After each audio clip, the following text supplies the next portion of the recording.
Hello, I'm Stephanie Ruff. And I'm Aviva Nebesky. We're the hosts of the Dressage Today podcast, where you can find us talking about anything and everything dressage related. Our conversations span the world of dressage, from leading riders to local level dressage heroes. We're talking training advice, showing tips, and sharing stories to inspire your own dressage journey. So tune in, then tack up. Welcome everyone to the Dressage Today podcast. We are so glad you're back. And Aviva, I'm very excited that you came back too. How are you doing? I'm doing great. This has been a very exciting startup, and I can't wait for us to keep going. I know, me either. We're happy to say we've gotten some good feedback thus far anyway. I'm hearing a lot of positive stuff too. People really enjoyed the interview with Janet Foy. It was very good of her to spend so much time with you. It is, yes. So, but equally, I'm also excited for today's episode because later we will have an interview with the international Grand Prix competitor and trainer, Shannon Dueck. And oh, how exciting. Yes, that'll be great. Oh, and that's marvelous. We have your segment, of course, Ask the L. But first, we thought since last time we introduced ourselves, I thought that maybe today we could talk a little bit about our horses, because everybody wants to hear about horses. And so you can go first, Aviva. Who do you have in your barn? Well, I have a very small barn. I have a 6-stall barn. 3 of the horses are my retired competition horses, and then I have 1 riding horse and then a couple of border horses as well. Who would you like to hear about? Well, I think Leo is your horse, right? Leo is my quote riding horse. Is your quote? Leo is a very special boy. I got Leo from my very dear friend and small R dressage judge, Phoebe DeVoe. He was bred down near you. He was bred in Florida by Juliana Wittenberg at Flying Lion Farm. And I got Leo when he was 4. And he is by Pablito out of a Westphalian mare. I don't know the Westphalian line, so forgive me, all of those who have Westphalian horses. I apologize. But he, his registered name is Pantaleone, FLF, and he's probably the prettiest horse I've ever seen in my life. I tell people that if he were a human being, his name would be Justin, and he'd be the lead singer in a boy band. He's just pretty, but he's very, very tricky. I think I've told your listeners already, or our listeners already, that I'm going to be 63 next month. And Leo was supposed to be my last horse. And Leo was supposed to be the horse that took me into the FEI ring. And, there's one thing we have to say for horses is that they do keep us humble. They do. And they do things their own way in their own time, and we just have to accommodate them. And I have a feeling that Leo and I are never going into the show ring, but we are having lots of fun learning how to do stuff together. He's schooling pretty much all of the 3rd and 4th level work, with the exception of the flying change, which for some reason he has decided is not something that he needs to do. And at my old age, I'm not willing to ride through some of the bucks that we've been experiencing, so we've kind of put that on the back burner. So that's Leo in a nutshell. Yeah, I hear you. No, horses have a tendency to not follow the schedule we want to set for them. Not even a little bit. I got him, and he was absolutely fabulous and wonderful. And I took him to his first license competition, and Phoebe was there, and her assistant trainer, Claudia, was there, and Charlotte, who's got him started on the ground, was there, and Juliana was there, and I was going to go win high score of the show because he was amazing. And we got to the showgrounds, and Leo had a major meltdown, and literally hand walking him, he would throw himself on the ground. He was so overstimulated. And what's really scary is that he does that under saddle too. Right. So, so I'm not quite sure what happened. He'd been to a schooling show and did great, but something about the big show was just a little bit too much for his little pea brain. and he doesn't like other horses. And so when we go for lessons and there's another horse in the ring, he has a little meltdown until they leave. He wants to be in lessons, but it doesn't work at shows because everybody stays. That's very true. But, you know, he just wants to be the center of attention. I guess that must be it. That's that lead singer thing, you know. That's it's right. all about him. So, but he is a lovely horse, and he's super fun to ride, and he has taught me so much that I think make me a better instructor, make me a better trainer, and hopefully make me a better judge as well. It has certainly taught me a little bit more patience than I ever thought I wanted. And he continues to work on my patience levels every day. There you go. So tell me about, I know your mare, your beautiful mare. Tell me a little bit about what's going on with her. Yeah, well, she's a little bit similar to that. My main horse, I have two, but my main horse is Nadia. She is a 15-year-old Arabian Dutch warm blood cross. But in attitude and temperament, she's all Arabian. She is also a bit of a prima donna, and she likes to be the center of attention. So, and like Leo, she gets very stressed out at horse shows because she's the kind of horse that always has to know what's going on with everyone everywhere. You know, yes. And so at a show, same thing, kind of overstimulated. Now, she does not throw herself on the ground, I will say that. That's good. That is good, yes. She just gets very inattentive because she's trying to pay attention to everything, except for me. Well, yeah, something exciting might be happening. So showing her, you know, I haven't shown her a whole lot. That's been a bit of a challenge as well. And, but so similarly, kind of like you, I've been, you know, she's still, I love that mare to death. I have known her since the time she was a baby. She actually was bred by a very good friend of mine, Michelle Morgan, in Texas. And I first saw her as a foal by her mother's side. I was there. I have pictures. I was there working for Michelle and was out in the field, walking the fields of mares and foals. And, you know, Nadia came right up to me. She was like, "Hello, how are you? Look at me. I'm beautiful." And she has that attitude to this day. She's always wanting people to look at her and pet her and tell her how beautiful she is. So, so I was actually smitten with her from that moment on, but it wasn't until she was about 8 that I actually bought her. She was for sale for a long time, but I kept saying no for various reasons. And then finally, nobody ever bought her because she is a little bit hot. She's a little sensitive. She's a little opinionated, but I just loved her. So I finally, you know, it was like, yeah, of course I have to buy her. It was meant to be. It was meant to be. I just didn't get on board as fast as I probably should have, but that's okay. So, you know, we're kind of, you know, we are getting a decent flying change now. I know the last time you saw her, it wasn't quite as good, but... oh, that's great news. But I finally decided, you know, the only way I'm going to get it is if I try and work on it. And it might not be perfect every time, but we still have to practice it. Yes, practice makes perfect. Yeah, so I got over my fear of doing it wrong and just was like, okay, let's just work on it. And now she has a pretty good change. Oh, I'm so pleased to hear that. Yeah. Because she really is a lovely, lovely mare. And, you know, everything in the third level, she was doing so well. And that was just a challenge for her. Yes, now she knows it. Now she gets very hot and now she wants to anticipate it and, you know, all those sorts of things. So...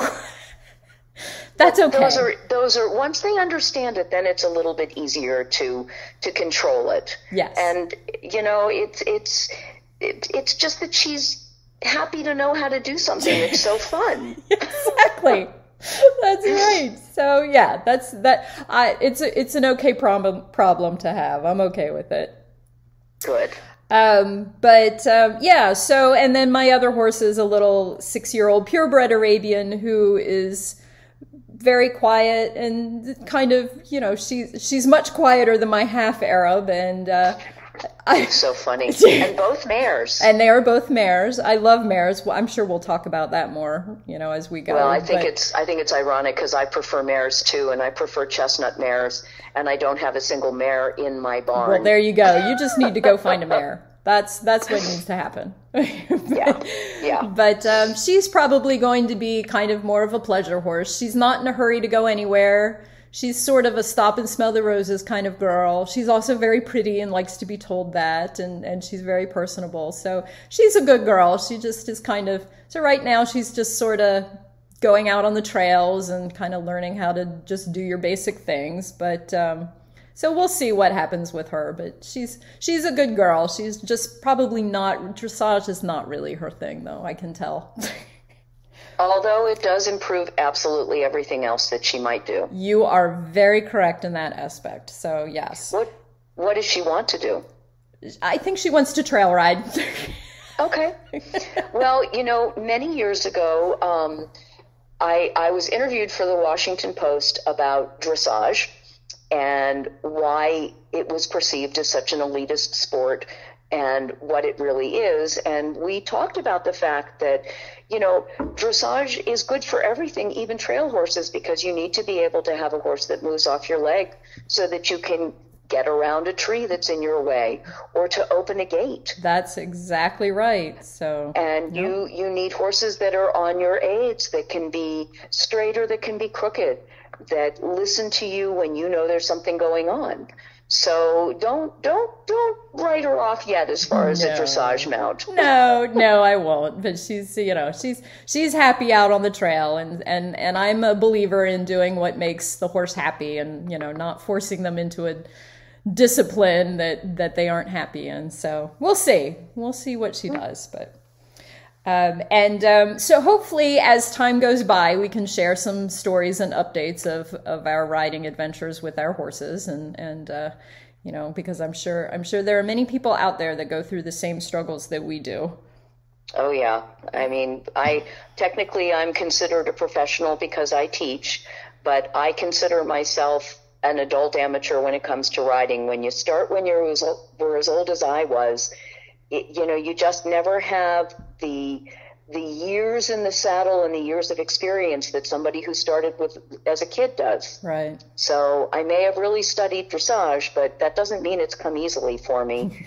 And everything that I've gotten has been through sheer unmitigated hard work, and Leo has been the hardest of all. I hear ya.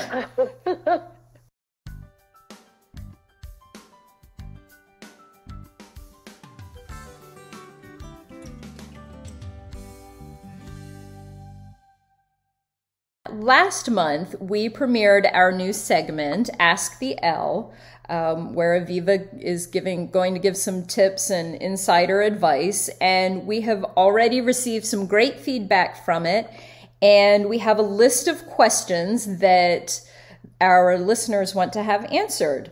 So in today's podcast and in future podcasts, Aviva will answer a couple of them. And if you don't hear your question today, please come back again, because chances are you'll hear it in a future podcast. And of course, we always welcome more questions, because I'm sure there are more out there. So feel free to email me at sruff@equinenetwork.com, or feel free to reach out on Dressage Today's social media. So today's question comes from Katie, and it's a little bit of a two-parter sort of. What are your thoughts, Aviva, about the level that people compete at versus the level they are schooling or are skilled at? In other words, do you show below the level you're schooling, at the level you're schooling, or reaching and trying a test that you might not be really able to put together yet? That's such an outstanding question, and I get that from a lot of my students, and I'm not going to give a definitive answer. I'm going to answer that by asking a question back to the riders, which is, why are you going to the show? And are you going to a schooling show? Will your coach be with you? Are you going to a license competition? So if you're going to a license competition, they're really, really expensive. So the chances are, if you're doing that, you have something to prove and there's something that you want to accomplish. And you should probably be showing at a level below where you're schooling, because you want to go out and you want to shine. I had a trainer who used to say to me, if I'm not going to win, I don't want to go. So that's sort of the attitude about a license competition.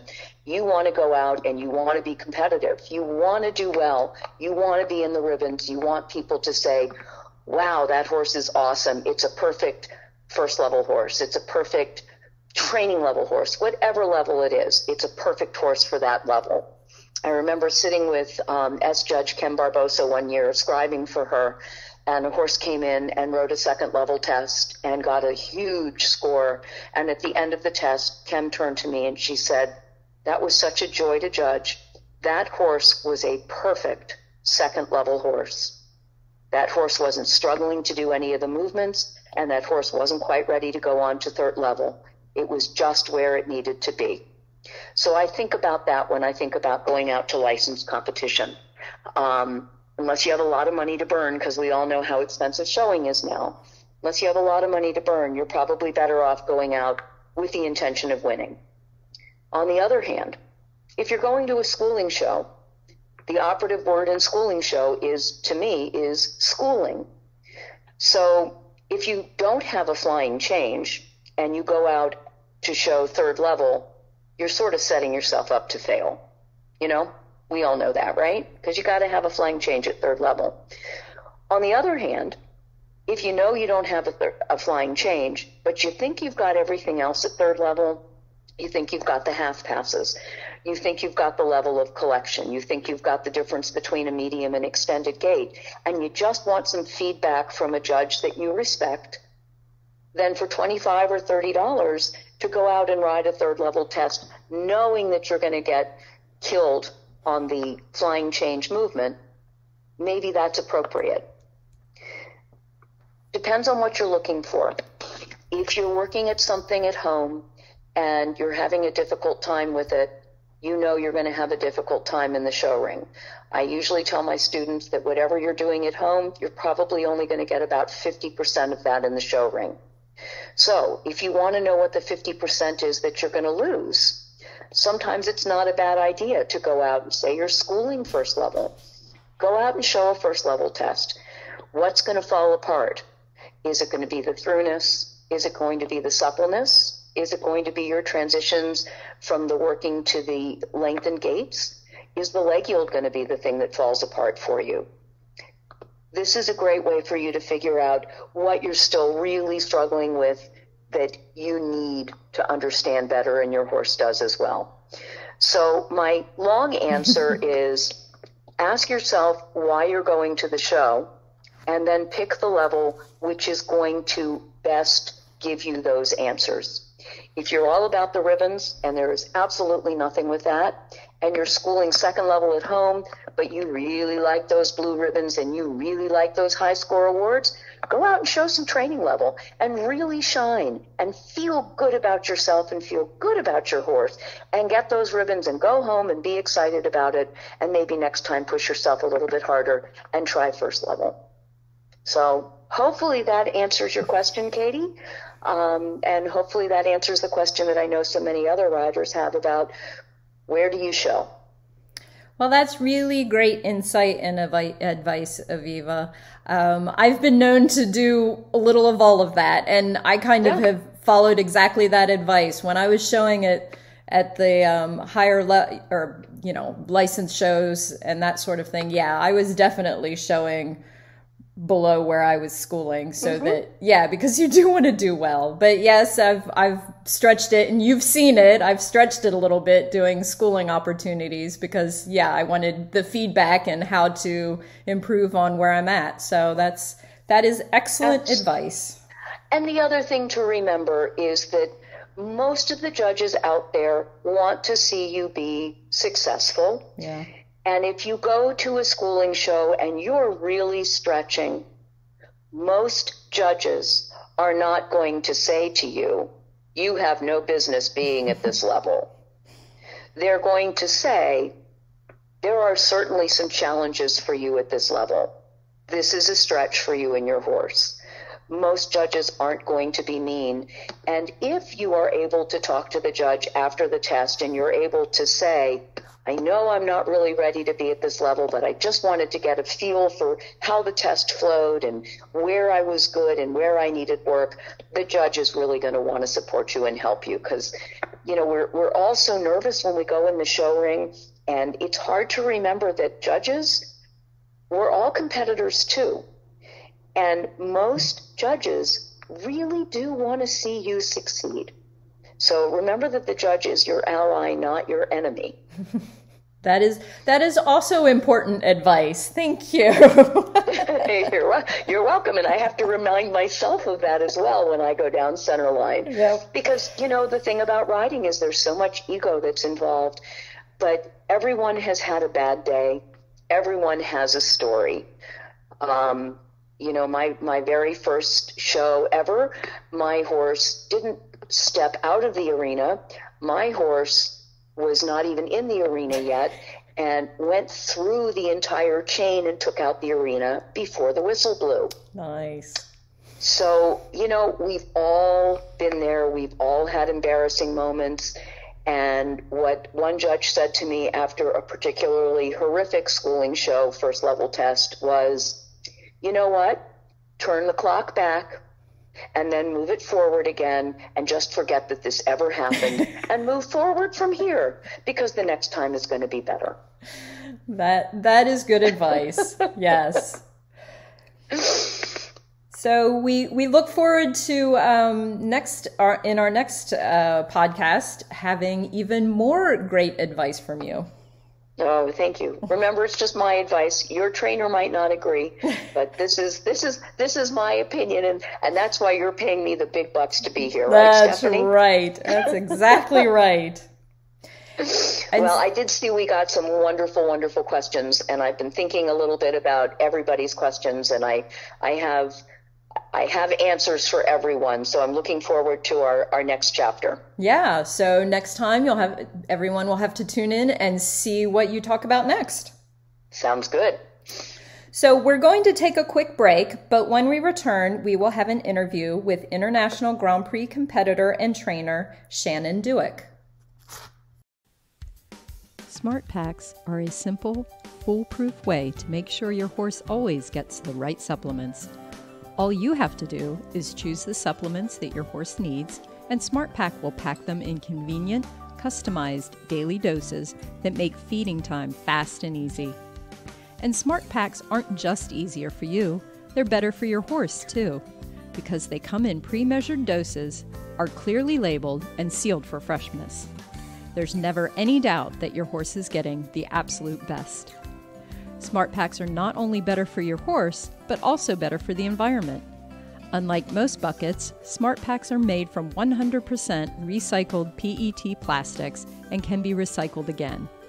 Visit smartpack.com or call 1-800-461-8898 to learn more about how SmartPak can help you take great care of your horse today.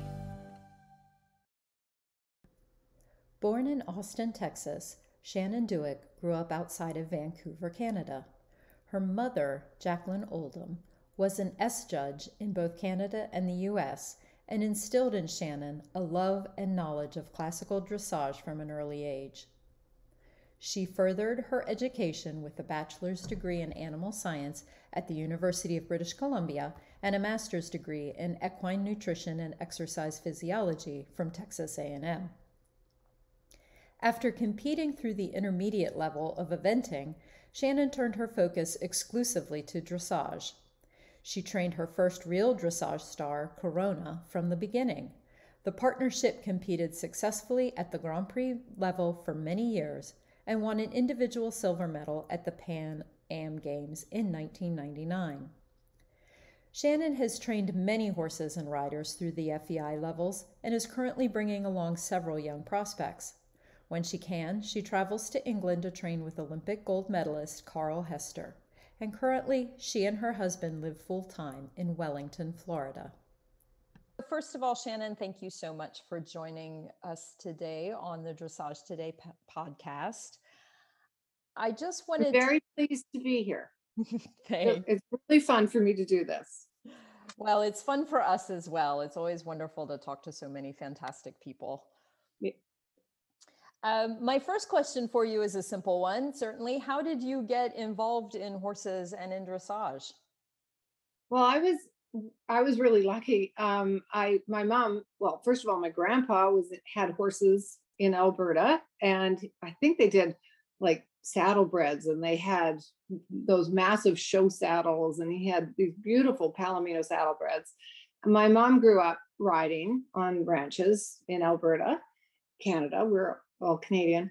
And then she had to quit riding when she was a young mother, went to university and was a young mother. And then she got back into it as soon as she possibly could. And so I was super lucky that I had a mother who was so horse crazy. And she actually brought dressage to Western Canada, or was very influential in bringing dressage to Western Canada. And she ended up, she was an dressage judge for both Canada and the United States. So I had great inspiration from her. My dad, they bought a farm out in Langley, which is outside of Vancouver, which is like the center of horsemanship now for Western Canada. And so I was really lucky to grow up on a little horse farm. So you got involved in dressage then from a young age. Well, yes. And I had really, really good theory because my mom was so into it. I read all the books, and but my theory was much better than my actual ability. Because I jumped. I loved jumping and I loved eventing. So yes, my theory was good, but putting it into practice was not so good when I was a youngster. I was a crazy event rider. And I went through Pony Club. I got my Pony Club A. And I was decent at dressage on a good dressage horse, but my event horses and I were not very good. So yes, I got started, but I did not get good at it till later.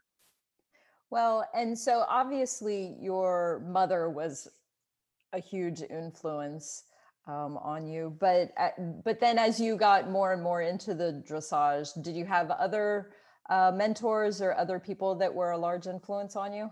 Absolutely. And you know how it often is. Mom had a hard time teaching me, and I had a hard time taking instruction from her. So I was super lucky. We were again in Langley, which was, well, not Wellington. It was a big horse place. So I had lessons when I was young. Pam Arthur was a top advanced level event rider that was pretty influential in my younger years in developing my event riding. And Dietrich von Hofgarten was also there, and he was really a classical dressage trainer. Mm-hmm. So those two, when I was younger, were most influential in my development as a rider. And it wasn't till later that I can say that I really, really got serious about dressage. And I got serious about dressage because my last event horse, I was serious about representing Canada at the upper levels of eventing, and I was very brave and had really good horses when I was young. But then I had to go to university and give it up. My last event horse that I got off the racetrack when I was in graduate school, he was super, and I got him to prelim, and he did everything fast and clear prelim. And then I didn't have enough guts to go intermediate anymore. So I was taking dressage lessons from a fellow named Bert Rutten from Holland, from the Netherlands. And he was in the Olympics when he was a young man. He's been the national trainer for Holland and a big influence on the breeding in Holland. Anyway, he's an amazing rider. And he would have been my biggest influence in teaching me really what dressage was about. And I was lucky and was a working student for him after I sold my last event horse, because I realized he was better than I was going to ever be at the upper levels again in eventing. So I went to Bert, and I think I trained with Bert Rutten for about 11 years. And I was at his place without horses and with horses on and off through all that time. And one of the things that I will always, always be grateful to him for, he let me ride his international Grand Prix stallion, who was also an amazing breeding stallion, whose name was Clavisymbol. And he let me be, Clavisymbol was my professor when I was there. And what a professor he was. So that he taught me the feel. I watched Bert ride. He taught me what it looked like, and then I could gradually put the two things together. Yeah. So having the two, having that horse as a Grand Prix schoolmaster was the luckiest and most generous thing that Bert did for me. I was so grateful for that. I've been lucky to be down here in Wellington, so I've had the opportunity to work with some great people. And Robert Jover trained me for quite a while here. Lars Peterson has been influential, but most recently in 2011, I got to go over and train with Carl Hester with my Grand Prix Marisha. Mm-hmm. And since then, I can count him as my big trainer, Carl. And what's funny is that I met Carl at Bert's when I was a working student there. And Bert was the trainer of the British team, and Carl came over. And so it was really, really funny that now he's my trainer. And I feel immensely lucky that I can count him as my trainer and my coach. I don't get nearly as many lessons as I want to, but I'm working on getting over there next year again, because I have another up and coming Grand Prix horse now. Mm-hmm. Yeah, no, that's another one of those examples of it's a small world and things come full circle. I know, right? What is it about the horses and the sport that has kept you involved for so long? What is it about the horses and the sport? I have to say, well, it's like any horse crazy person. I'm crazy about them. I knew it when I was 3 that it's always been in my life, and it's always been a necessary thing in my life. The only time I've been without them is when I was in my undergraduate and university. And then my summer jobs were always with horses. So as a child too, they were a place where I could, the barn's an escape. And I had the farm at home. So I would get up and do all the stalls and all the horses in the morning before going to school. It's a great, I really can credit my horses helping me through my teenage years and keeping me, I had to stay relatively sane, and with all the stuff that goes on as a teenager, mm-hmm. Because I had horse shows and I had goals and I had responsibilities that I had to take care of these animals, and I couldn't go, how a lot of girls, I think I might've been quite naughty. Right. Had not had the horses and the responsibility of them, but that would never felt like it was a responsibility because I loved them so much. Right. And when you're getting bullied or whatever from other kids, or feeling like you're no good from the teenage angst, and then the horses change all that for you. Mm-hmm. It is still a place of healing for me going out to that barn. And I've have my own place again. So I'm out doing night check every night, and it's absolutely magic every single night that I go out there, to be able to have all these horses, and they're all so affectionate and they're so beautiful, and it's amazing to have these great beasts that love you, or I think they do anyway. I like They love the treats that you bring them. That's for sure. Love the hugs too. They do. But then the other thing is, of course, the sport. Dressage is something that we can keep going until we die and not know everything. So it's a remarkable thing that I can get on these horses, and it's almost a new thing that I can learn every day, even if it's a minuscule thing that I can learn from them and learn about my riding and learn about training. So it's never although I really thought when I was a teenager eventing that it was really boring. It's not at all. We just all have to kind of get there in our lives. We have to be, yes. We have to mature enough to appreciate it in a way. Appreciate right? the small things, and they sometimes they're huge what you learn, right. And they're huge, groundbreaking things that you can learn in your field. And now that rarely happens with me, but still, there's small things that you go, oh no, that's even a little bit better. And when I did that helped that horse. And individual horses have different needs. So I'm still learning and I love it. And so you mentioned a few of the horses, but can you tell us a little bit about the horses in your life that have kind of influenced you the most, and what they were like and how they helped you in your, through your life? Oh, well, when I was younger, my first really good event horse, her name was Happily, and we got her for $500. And my parents said that if I wanted to have Happily, then I had to sell the piano. That wasn't a very hard decision. Right. So, because that Happily was an amazing horse. She was the full sister to one of the Canadian show jumping team members, and just so athletic and so brave, this mare. But she had had a terrible trailer accident, and the owners had thought that they were going to have to put her down because she had torn her hind legs up so badly. So she was so scarred over her hind legs. The owners had decided they were going to keep her and heal her up. And then that's why we got her for such an amazing deal. And that mare never took a lame step and got me to intermediate with never a fault. That I think I fell off once in a water jump, but that mare never, ever thought about stopping. Or she was so athletic and she was so brave that she made me brave. I had no idea to be fearful when you have an amazing horse underneath you. Now, our dressage was appalling. But it didn't matter in those days. In those days, we could go from last to second or third or even first sometimes in a big class by being so fast and clear cross country. Right. Nowadays, everybody's so good at everything. I don't think you can do that so often. Yeah. In those days, we could be really appalling at dressage and still do okay.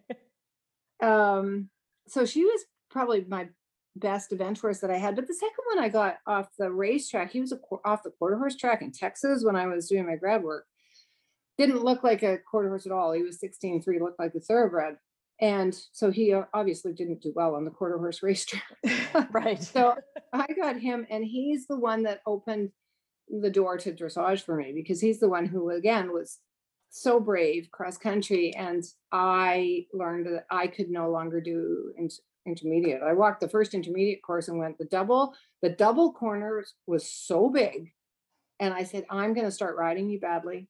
So he and I sold him as an event horse, and it enabled me to buy my first 3-year-old from Bert Rutten. Mm-hmm. It was a 3-year-old named Case, and Case changed my life in dressage. So good thing I was still brave in those days, because Case was wild as a youngster. But he got Case, and I went all the way through to the International Grand Prix. We won Pan Am Silver individual, did the World Cup, did the World Championships, did the European Championships, showed all over Europe. He was an amazing, amazing horse. Wow. So that I have to mention Johnny, the quarter horse, because he enabled me to get Case. So Case was it. Case was the game changer for me. Since then, I've had a number of horses that I've brought along to Grand Prix, and I really wish now I knew what I know now about developing a Grand Prix horse when I had Case, because I think about how good he was, and that was despite me learning on him how to do that. Right. And how I think the horse was better than he showed, because I still didn't really know what I was doing. I remember being on him at the Grand Prix level, and all of a sudden having a light bulb about what the shoulder in actually does for a horse. Instead of it just being a movement, you start to feel, oh, that's what it does, collection and suppleness wise. And so things like that He could have been, I think the horse could have easily been in the 70s in the Grand Prix if I'd known, and we got into 70 international, but not routinely. Right. I think he would have been he was a top horse at the time. He could be even better nowadays if I had known what I don't know. And then Aisha was my next really good international horse. And she was a mare that I bought as a sales horse, doing second level as a 6-year-old. And she had a nice trot. So I bought her as a sales horse. She wasn't expensive. And then after riding her for 6 months, I said, well, what happens if I just close you up and ask you to do a couple things like piaffe? And she just, her hind leg mechanics were so good. She just went, oh, like this, you piaffe like this. And I had another horse that was almost Grand Prix at the time that didn't find it as easy. He had the ones and the passage, and the piaffe was not as easy. The pirouettes were not as easy. And I said, well, I think I'll sell him and keep Aisha, because she was just like, yeah, like this, I can do that. So she was fantastic. She's the one that I took over to Carl in 2011. And we showed her all over Europe and here and had a great time. And now I've got a couple new young ones. I've brought a number of horses up to the Grand Prix for other people. I always think it's a good thing. I've got one of my own right now, and he's just breaking into the Grand Prix. I love having my own horses because then I can, at least one that I'm riding for myself, then I can decide if I'm going to sell them or if I really want to just keep investing and keeping them, and I love them. So I have Wesley, who's As You Wish, and I just adore the horse. And then luckily, amazingly, I have Aisha's baby. Aisha had one foal, and by Franciscus, who Ingrid Klimke rides. And Angel is now 6 years old this year, and I own one leg along with 3 other wonderful ladies who are really thrilled to watch her develop. And she's got the same hind leg as Aisha, such talent. You said, as a 4-year-old, I said, well, what happens when you do this? And she went, oh, can I do this? It's like, is that called piaffe? Okay. So yeah, those are the horses that I would say are the most influential. Okay. So then, you talked about, obviously you're bringing some young ones along. What sort of traits do you look for in a dressage prospect? I wrote this down, and obviously there's more than this, but these would be the things that I would look at first and foremost. 4 good legs and feet. They have to stay sound. So you don't start with something that's crooked. Then I think along with that, the natural tendency to be uphill can make, if you're looking for a Grand Prix horse, having the uphill tendency is a really good thing. It makes things easier for the horse. And uphill is not just croup to withers, but a lot of it is the neck placement, that the neck comes out high in the chest and instead of down low. If it comes out high in the chest, it's easier to get the shoulder sling and the withers to come up and over the horse's neck. So that is pretty important, that whole part of the horse's body, if you are looking at doing more upper level stuff. The length of the neck is important. Right now, my As You Wish horse has a little bit of a short neck naturally, which is a bit of a challenge, but we work with that. And then the Angel horse has a little bit of a long neck naturally, so we work with that. But it's something to think about. If you have a good neck, we have to just maintain the good neck as you work them through. If you have a more difficult neck, you have to work with that as you're trying to work with classical principles. Another thing, and I know you've heard this from numerous people, 3 good gaits, a clear walk, a clear good trot, and a clear good canter. They do not have to be fantastic. If you're a good trainer, you can enhance the gaits, especially the trot. You can really enhance the trot, but you can enhance the canter. You can help the walk, or you can make them worse, but you really can improve the basic gaits. But the canter and the walk are harder, so I'm not going to get a horse that naturally canters 4 beat downhill. That would probably not be on my prospect list. Right.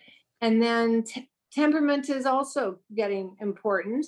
I've ridden lots of crazy horses in my life, and I'm getting older. So what we really want for temperament, we want them calm, but you still want to have a little bit of blood in there. So they have to have some curiosity. They can't be dull.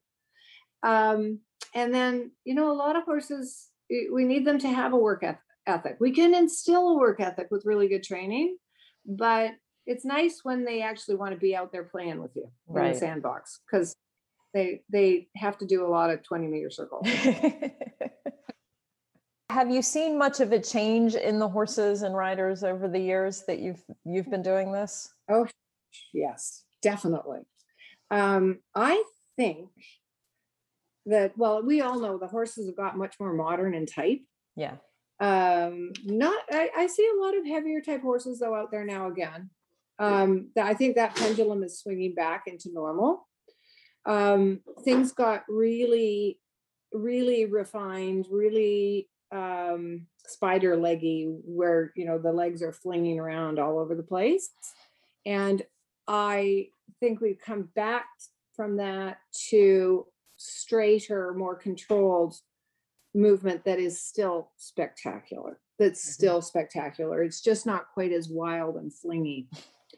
So they really had a pendulum swing to that in the breeding. And now we're getting into, okay, that was a little too much. Now you're getting horses that are moving for gaits for nines naturally, and yet they're still strong enough and straight enough and square enough with good enough feet that they can, with good training, you can preserve that. With horses, they're a little bit more modern in their temperament too, so they take they'll take a more sensitive rider. Some of the older, colder horses, you really had to be strong with them to train them. And now I think these horses are a little bit more sensitive, so the riders have to be a little bit more feeling in it. But so that increases a little difficulty in the training. But what makes it easier is that the gaits are so good, so that the trainers nowadays often don't have to enhance the gaits much. What their job is more to preserve the gaits while they're training up through the levels. So, and I think the riding and training has really improved. It's really, really improved. There was, the huge controversy years ago about the beginning of roll cur. And that is less of a thing now. And I think what happened with that is also it was the beginning of riders really starting to go, oh, we need these horses more supple. And then it went a little bit down the wrong path. And now the trainers that I know of, all of them that are good, they are training for more suppleness, but without the extremes that we saw. And so, I actually think the overall training of the horses as an athlete and as a gymnast is better. And a lot of that is that we get to see so many good riders, so many good trainers, so many good horses on the internet and on and live down here in Wellington, that it transfers through to better training overall. So that's a good thing. It's a good thing. Yeah. I really do think that, from what we're better than we were when I was first out on the international dressage scene. That kind of moves into a little bit. Could you talk to us a little about your own training philosophy? I'm sure everybody says, oh, I like to train classically with a modern bench or something like that. But I thought, well, what am I going to say that's any different? And then I went, okay, I actually do have a training philosophy, and it's not just dressage that this training philosophy is. This is just horsemanship and good training, regardless of what you're doing. And I love working with babies. I love bringing horses all the way along from the very beginning. That means that the horses that I'm riding at the Grand Prix are really my horses, right? And one of the biggest things that I would say in the for correct training is that you can do one step at a time, and you try really hard while you're pushing, because if you're not pushing, you're not going anywhere. but you try really hard while you're pushing never to overface the horse and make the task something that is too difficult for them mentally or physically. That is super important. So one step at a time. And then if you can do that and you can feel the horse understanding what I'm asking at a lower level, really understanding that, because I've been very good about rewarding. I've been clear and consequential with my aids. And when the horse reacts correctly, I reward. Then you can start to layer and get more complicated on top of that. And then you don't have the horse having the difficulty mentally or physically with as you go up the levels. And my horses can go up the levels quite quickly that way, but it's still really, really incremental. So what I would say is that we of course all know this: basics, always the basics make the more complex things beautiful. And I do not drill movements. I just don't drill movements. There is no way that I would do 8 half passes in a row. Yeah. What I have learned is that you make the basic quality good, and then you do 1 half pass, and you figure out in that 1 half pass, what of the basic qualities did I lose? And then you work that, and then you might do another half pass, or you might wait until tomorrow to do that again. So you just don't drill the movements. That makes horses sour and it makes them sore. And we all know this is, and a lot of my riders get a little bit frustrated because they're like, well, can't we just do more? I'm like, no, because it's not quality work if the horse is not correct in the basics. So we always go back to the basics, and then we push the next, and then we come back, whatever basics we lost, we come back and get it, so that you can have the horse correctly going from the hind leg over the back, over the neck, to the bit confidently through the work as it gets more and more complex. We need really, there is no book that the horses read. We as trainers have to respond to the individual horse and train for the individual horse, whether that horse, needs more suppleness, or that horse needs to be stronger at something, like he needs time to get stronger. Does this horse need to be ridden rounder? Does this horse need to be ridden more uphill? Does this horse need more work on straightness, or does this horse need more work on bend? You have to be able to deal with the individual as you go up the levels. And of course, the more horses you get on, the more individual horses, difficult, easy, big, small, supple, strong, whatever, the better you can do this, the better you can respond to the individual horses. So this is why we say it takes 2 lifetimes to get really good at this, because you really have to ride a bunch of horses to be able to do. Yeah. So that's my training philosophy. There you go. It's very individualized, I think, but also the whole thing about doing things incrementally. And when a horse gets overwhelmed, my Wesley, the one that his name's As You Wish, and he's just breaking into the Grand Prix stuff, he really had a hard time with learning how to sit in the pirouettes, and really now he's really learning what he has to do in the piaffe. He's spectacular in going sideways. He's spectacular in his extensions, his passage, his changes. But those were difficult for his body. And if I pushed it too hard, he just panicked because he couldn't figure out how to use his body. It's never him saying, no, piss off because I don't want to. It was, no, I don't know I can't do that. Right. And now he's coming 9 soon, and he's really getting confident in that stuff. And then he's going, oh, I can do that. Why, I can do that. So it's so interesting what each horse develops differently. Yeah. And when they start to say no, sometimes it's because the rider spoils them, and there's no doubt that some amateurs spoil them. The horse says, I don't think I want to the first time, and the rider says, well, okay, and backs That's a different thing. But when you've got a horse that you're training and all of a sudden they say, no, I can't, then you have to look at, well, maybe I didn't do this incrementally enough. Maybe I didn't explain things well enough. Maybe he's not strong enough. Maybe he doesn't have enough suppleness to be able to use his body like that yet. So that you have to break it down a little bit more for them. So do you have any favorite exercises or specific type of work that help, that you go to, even though, as you explained, every horse is an individual, but do you have some common Yes. things found works a lot? Yes. No, this is common. It doesn't matter which type of horse that you're dealing with. I said they're all individuals, but this is where almost all my training comes in, is in transitions.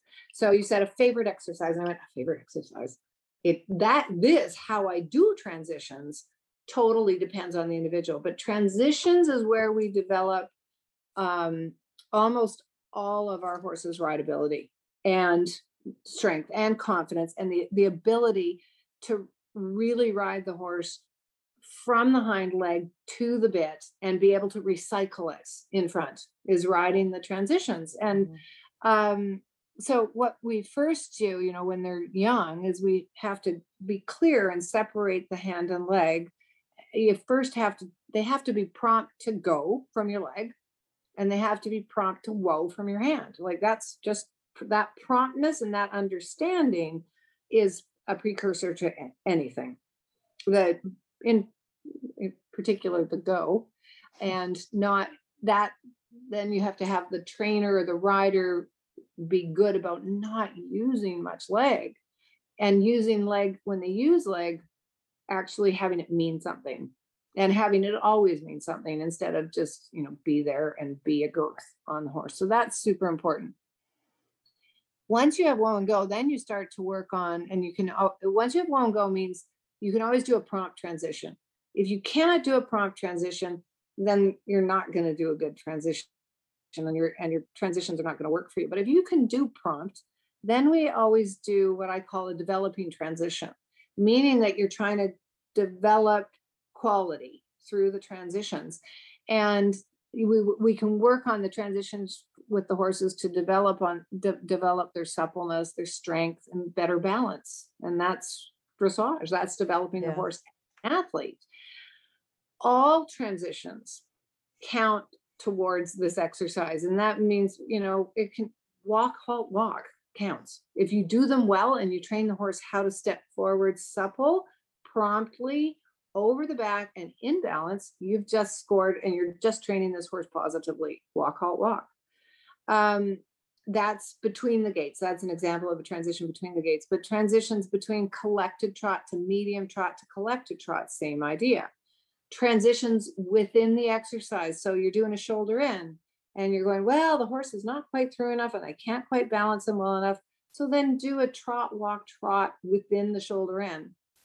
Do a trot, halt, trot within the shoulder in. It really makes things, that's a more advanced exercise, but we need to be able to have that kind of communication with the horse.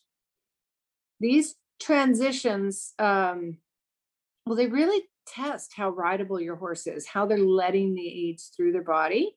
They test the timing and the feel of the rider's aids. Because if the rider, the horse could be going, I wish I could do it, but you're not doing it at the right time. Yeah. It tests how the rider can feel and apply the aids. They teach the horse to step with their hind legs over the back into the rider's hand, and be able, like I said, recycling the energy instead of, this is how we get more impulsion and more quality to the gaits, instead of just propulsion, where the horse just goes forward. Or, you start to add impulsion even in a downward transition, where you can coil up the spring instead of just whoa. So the transitions are where it's at, man. Yeah. And they're within any exercise, we can be working on transitions. Right. So then over time, you've been doing this for a while now. So what do you think has made you be so as successful as you've been? Well, I learned from, I think what's made it, two things. I pride myself on being a good horsewoman.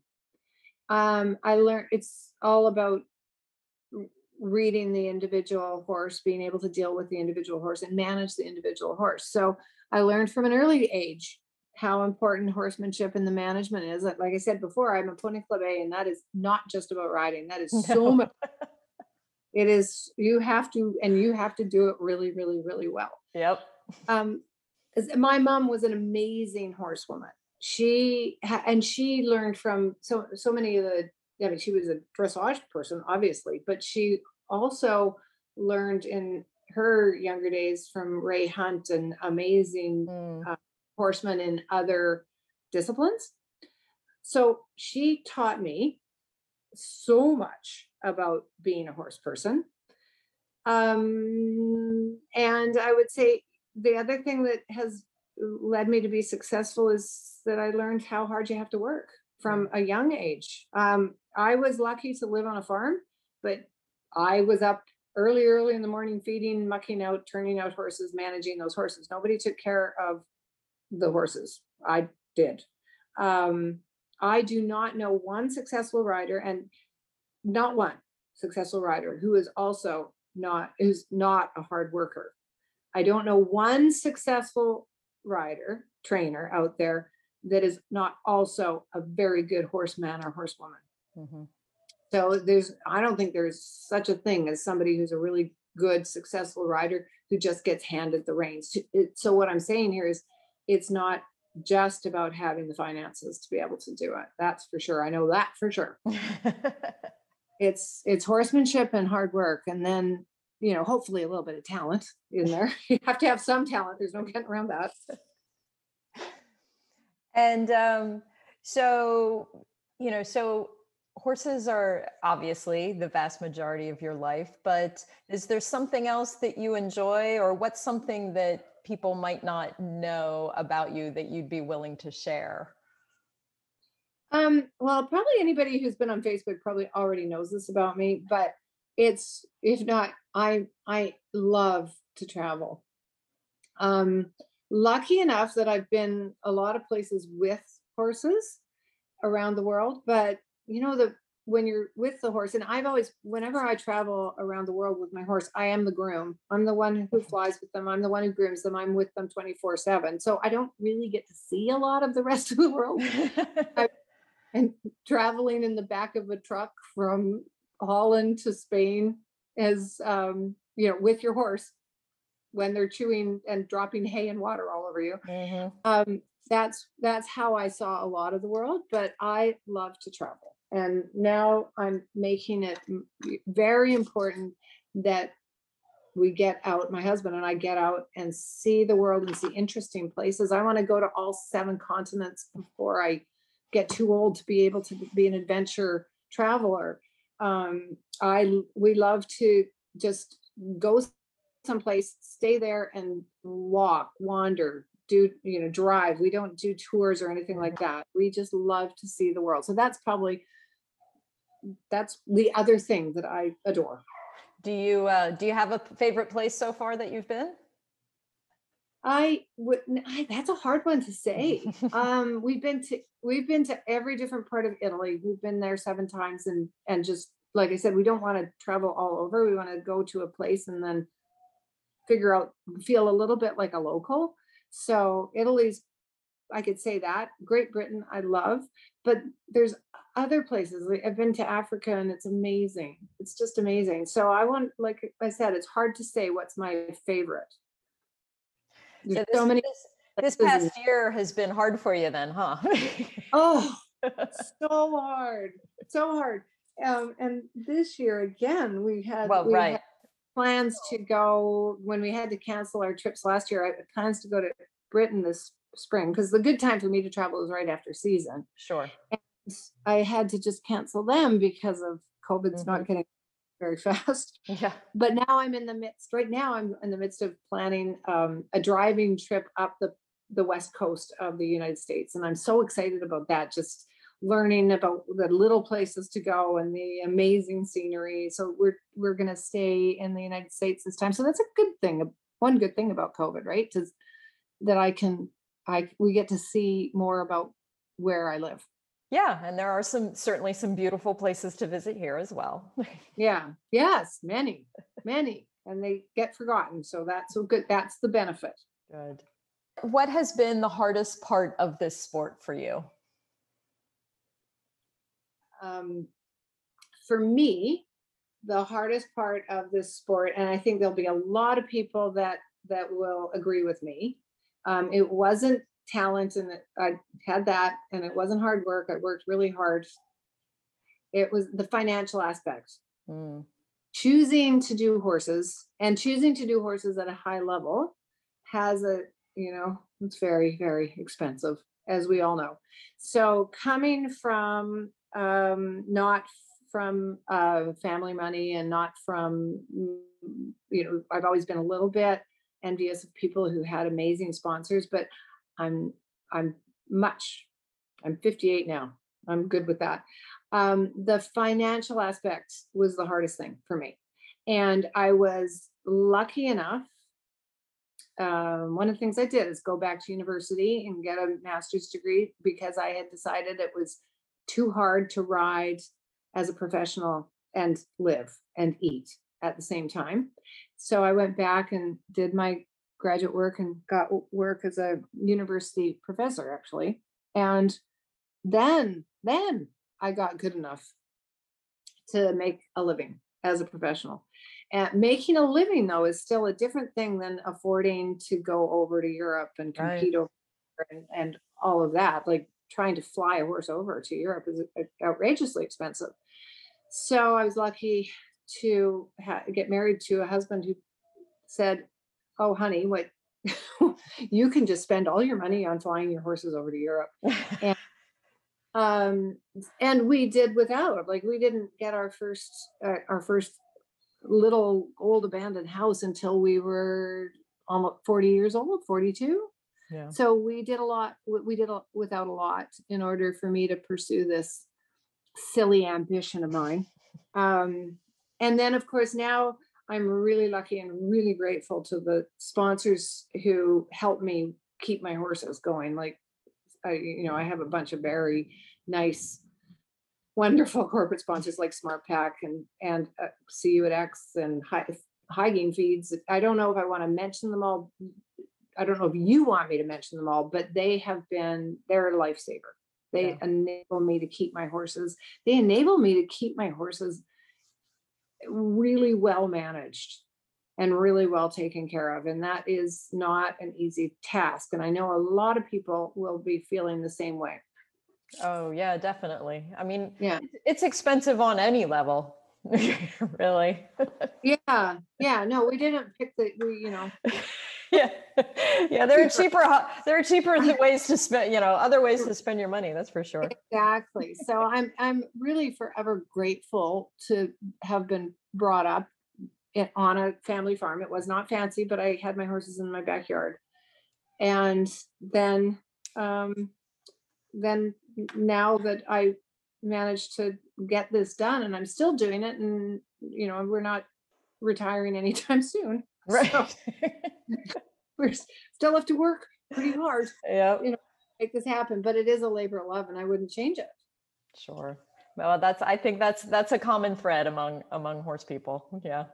Right. And I do hope that knowing that doesn't stop people. I really hope that so many of these young people will put up with that sacrifice to go with their ambition and their desire and this amazing life that we have. Yeah.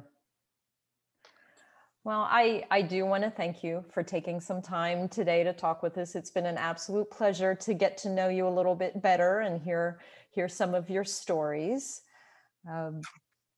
I look forward now we know who you've got coming along. so we can hopefully follow your journey a little bit. Thank you. I'm really excited, and I'm super excited about heading over to England again next year with Wesley. He'll be ready to get pushed by the master. Yeah. Well, we'll have to check back with you and get a progress report. Okay. Thank you, Stephanie. All right. Thank you so much. I do appreciate it. Thanks again to Shannon Dueck for speaking with us today. And thanks also to our episode sponsor, SmartPack. Visit them at smartpackequine.com for all your horse and rider needs.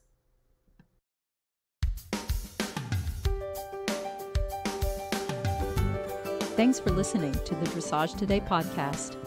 If you've missed any episodes or to subscribe, go to Apple Podcasts, SoundCloud, Stitcher, or wherever you get your podcasts.